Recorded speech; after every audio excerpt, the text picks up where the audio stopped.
Start in the center of your Bristol board. Bristol board is a nice, heavy, smooth surface to work on. It's wonderful for pen and ink and colored pencils and even charcoal. So I'm getting a basic design and feel here.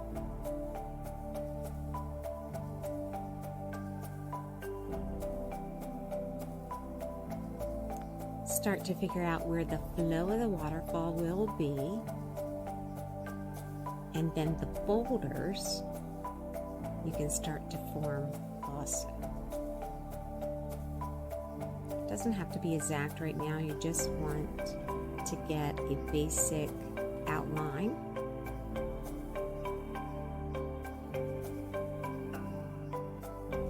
Maybe add a little splash here against another rock or boulder. The rest of the waterfall will fall behind that boulder.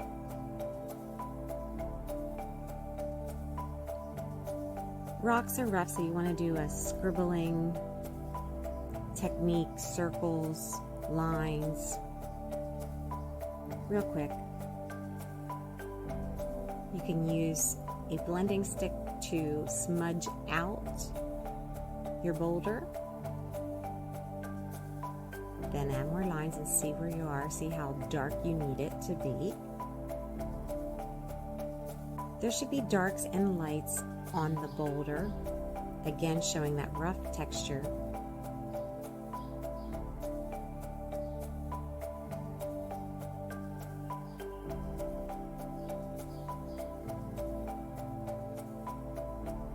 And then when you're going around something like a splash, you want to make sure that you are coloring in or darkening everything around the splash. So it's almost like a reverse drawing. More of a close-up look of going around an object.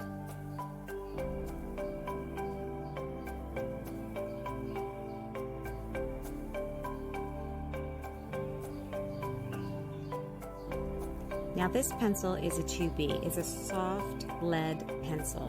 Blends very easy. It's pretty dark.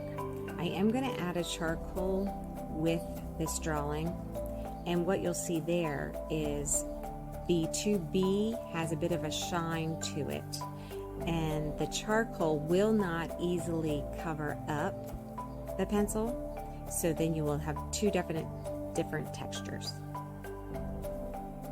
Using the blending sticks, which are just rolled up pieces of paper, and they're very, very cheap to buy, you can draw with them. Once they have pigment on the end, you can use them as a drawing implement. So that's wonderful for shadows and backgrounds.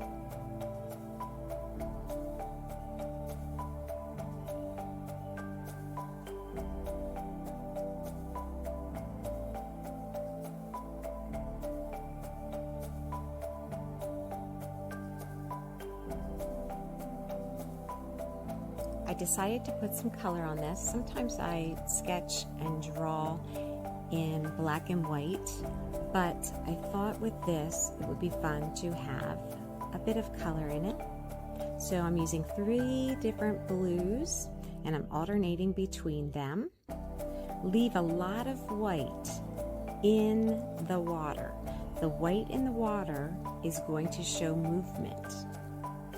So you need a lot of white to remain, and most of that is going to be in the fall area.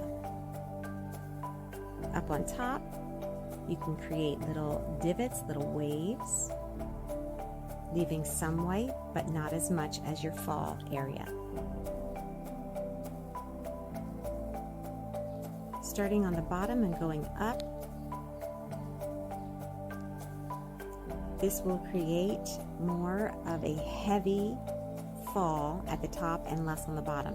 And then just go throughout the top there with the different colors. I also added a violet in here for very dark. You could use greens too.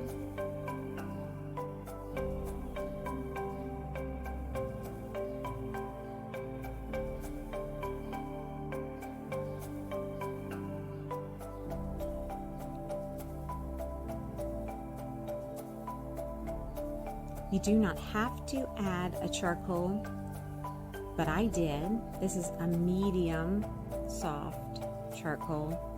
The softer it is, the easier it blends. And you can tell the difference now by looking at the boulders. So this one is a lot darker because charcoal is just a darker medium to work with.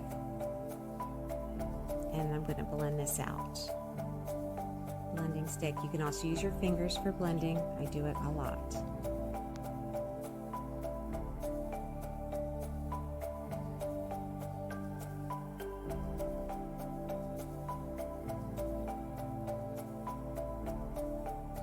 This is what it looks like to mix the two.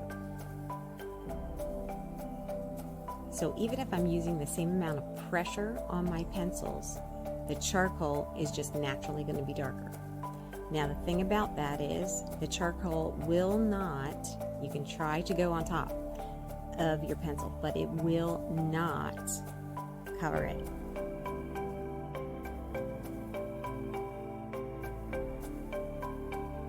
We're building a background to our water using charcoal, and I'll be using the 2B pencil as well. Here we go, filling in those areas of white. Then we'll blend it all out with the blending stick.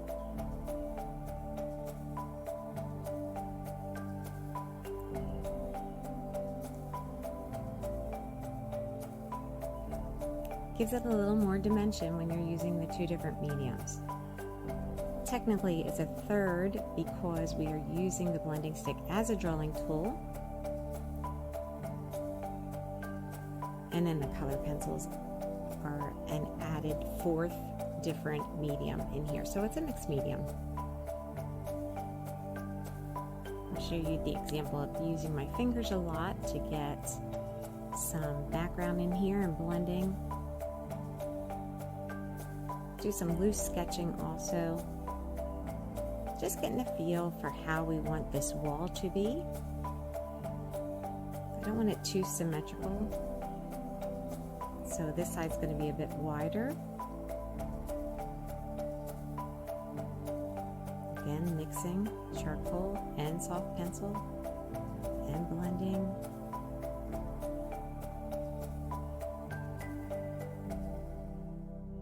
Really like that rough look I'm getting.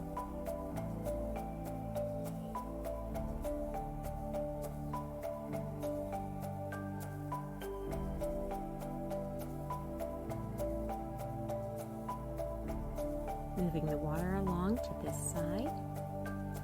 We'll create another waterfall.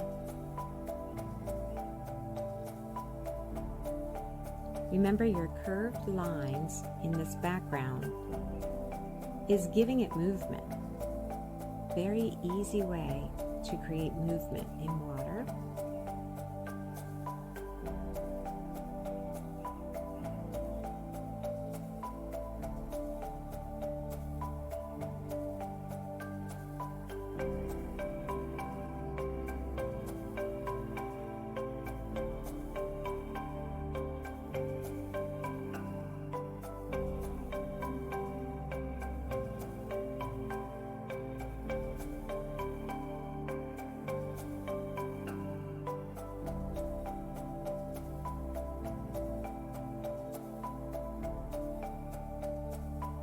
Putting another little rock in the water here and start building the fall.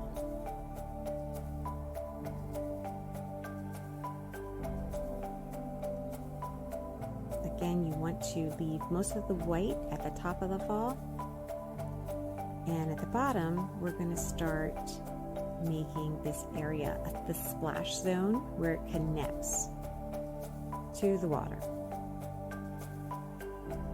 Filling in some spots here. I made sure that my boulders don't all line up.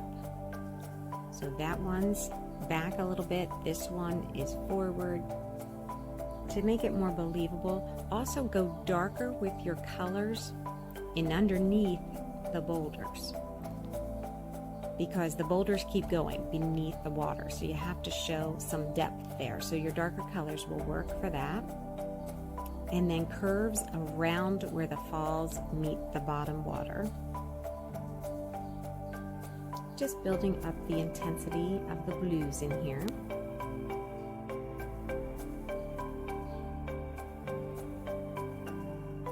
Leave a lot of white where that connection is between the fall and the lake itself. And then think about ripples and how that curves around in the water.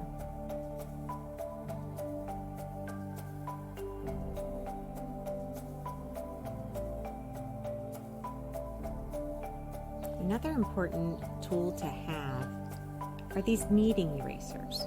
So when you're all done, this becomes your more intense white. You could use white paint over top of it, but I love these kneading erasers. So that's going to pull some of your pigment out, and you can use it to clean up any areas. Just removing some here and there. These erasers are great, they don't leave a mess.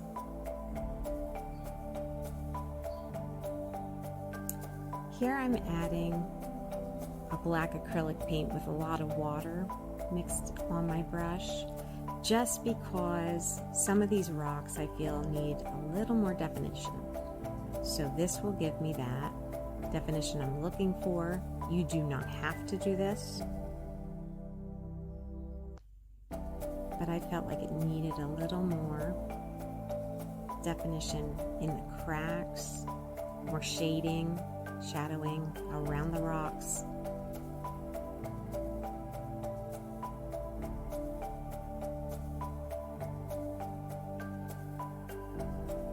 There's something really relaxing about drawing water and rocks.